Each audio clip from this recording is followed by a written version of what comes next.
actually cars much faster, taking over the reproduction of the kind that creates them. So people create machines, and then what do people start doing with them? Well, they invent CRISPR, for example. Yes, I mean, genetic engineering technology.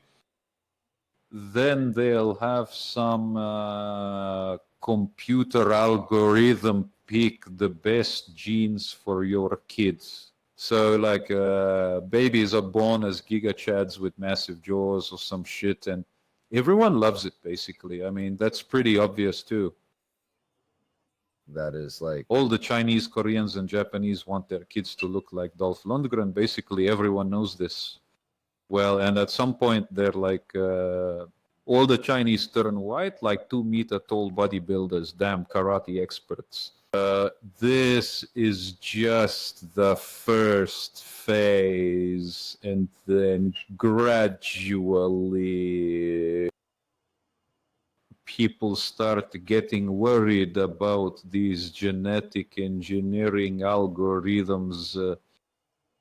So someone suspected something, like we're giving the machine too much power. Let me just smash it and shut it down. I burned the machine, threw it into space, drowned it, and smashed it to bits. We've launched a second machine in another country already. Not in China, but in the US, because the direction there has changed. Or maybe Canada, damn. In the new Aerodisia, it doesn't matter what the planet is like, as if they're... And again, someone suspected that something was wrong, something was bullshit, and again, they destroyed, chopped up the car, and so on. A process of natural selection among these machines is starting. in this way. Basically, any machine that exists long enough, in the sense that people don't turn it off prematurely. What do I mean by before the time? Before this machine fully fixes human reproduction, before this machine can produce a large population of genetically programmed people, to keep this machine running, they simply can't do anything against it because they are just genetically engineered that way. That is, of course, through selection among machines. We inevitably come out over millions of years to a machine that fully controls human reproduction. And later, accordingly, people's genitals there disappear because they are no longer needed at all. And people work solely for the benefit of the machine. And then later already further, Humanity. it's taking evolution to a new level because human reproduction in terms of natural selection is among us.